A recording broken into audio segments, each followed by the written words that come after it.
बिस्मिल्लाहिर्रहमानिर्रहीम। अस्सलाम वालेकुम डियर फ्रेंड्स। आज का हमारा टॉपिक है लियन, जिसमें हम लियन की डेफिनेशन और कॉन्सेप्ट, लियन के कुछ टाइप्स और लियन कैसे क्रिएट किया जाता है और कैसे एंड किया जा सकता है वो पढ़ेंगे। लियन की डेफिनेशन में सबसे पहले डेफिनेशन जो है वो lien is a right of person who has lawfully received property belonging to another to retain that property for so long as the debt owned by the person of the property remains unpaid। लियन जो असल में है वो एक right है, right of लियन, एक बंदे का राइट जो किसी प्रॉपर्टी को लॉफुली पजेस करता है और उस प्रॉपर्टी का जो ऑनर है वो उस बंदे से उसने कुछ कर्जा लिया हुआ है। अब जब क्रेडिटर को अपना डेब्ट वापस न मिले तब तक उसके पास लियन की राइट है कि वो क्रेडिटर उस बंदे की मीन्स के डेब्टर की जो भी प्रॉपर्टी है उसको रिटेन कर सकता है। ठीक है। एक दूसरी डेफिनेशन है कि the lien is a right to retain the property until some claim due to owner be satisfied. किसी भी बंदे का राइट को रिटेन करना, उसके बदले में अगर कोई क्लेम जो कि ऑनर के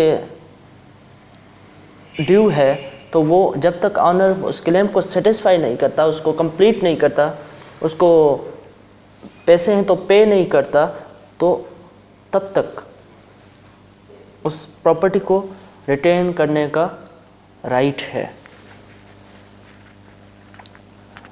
In its widest meaning, lien includes every case in which real or personal property is charged with the payment of any debt or duty, every such charge being called a lien on the property। इसकी एक मिसाल ये भी है कि जब हम अपनी गाड़ी देते हैं मैकेनिक को, जब वो उसमें कोई भी काम करता है, ठीक,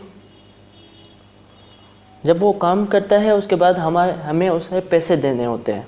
जब अगर हम पैसे ना दें तो उसके पास एक राइट है जिसे हम लियन कहते हैं कि वो राइट को यूज़ करके वो गाड़ी को रिटेन कर सकता है, गाड़ी की डिलीवरी वापस नहीं कर सकता जब तक आप पैसे ना दें।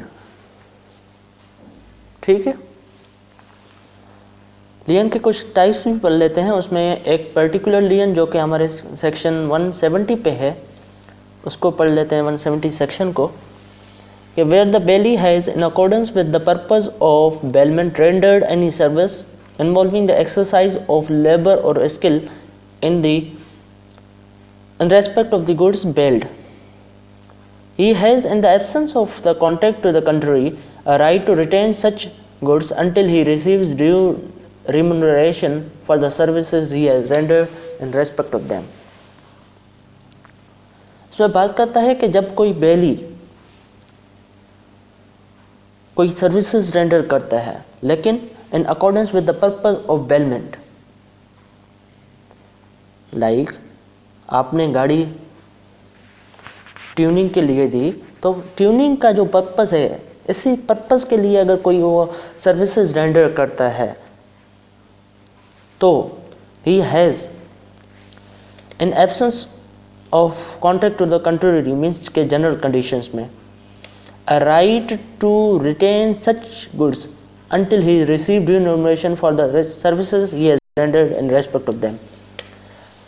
आपने गाड़ी दी ट्यूनिंग के लिए, ट्यूनिंग के पर्पस के लिए उसी ने कुछ सर्विसेज रेंडर की, अब उसके पास राइट है कि वो उस गाड़ी को रिटेन कर ले जब तक आप उसे अपना मुआवजा जो भी है वो पे नहीं करते।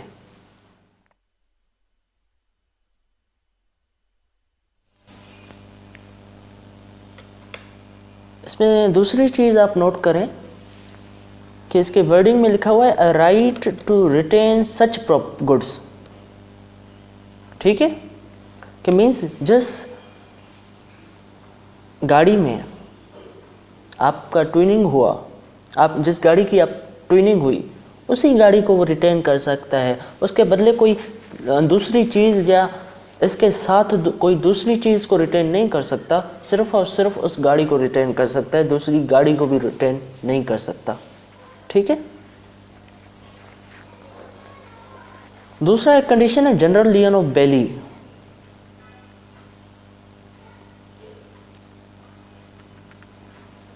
बैंकों,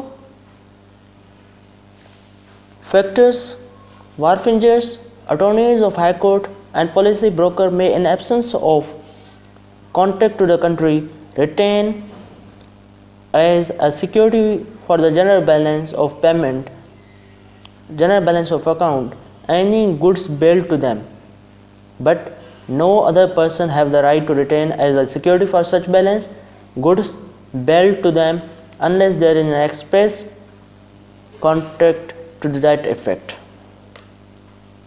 एक चीज़ पिछले सेक्शन में 170 में मैंने नोट कराई थी, वो है right to retain such goods.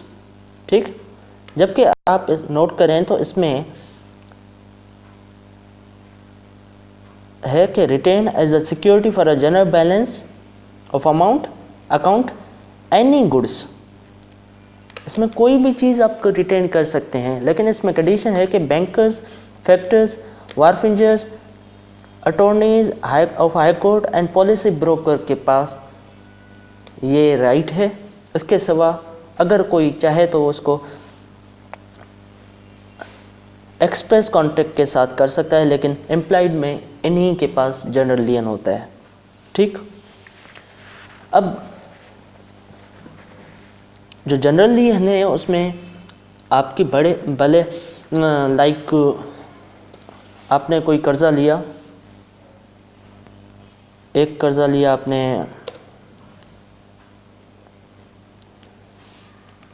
5 lakh का, ठीक है।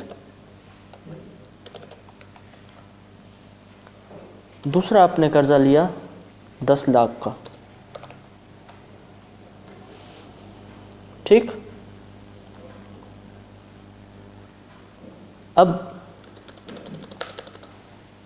आपने इसके लिए कुछ पैसे कुछ सामान रखा, लाइक अपनी गाड़ी, ठीक है। इसमें आपने एक दूसरी गाड़ी दी। अब जब आपने फर्स्ट को पे कर दिया, 5 लाख पे कर दिए और दूसरे का 10 लाख पे नहीं कर रहे, तो आपकी जनरल बैलेंस के लिए ये जो बैंक है वो दोनों कार को रिटेन कर सकती है, ठीक है। आपकी एक कार नहीं, दोनों कार को रिटेन कर सकती है। यहाँ पे लिखा हुआ है ना, the bankers, factors, wharfingers, attorneys और of high court and policy broker में in absence of any contract to the country, means के जनरल कंडीशंस में, कंट्री जो कॉन्ट्रैक्ट है उसके एब्सेंस में, ठीक है। Retain as a security for the general balance of account any goods bailed to them,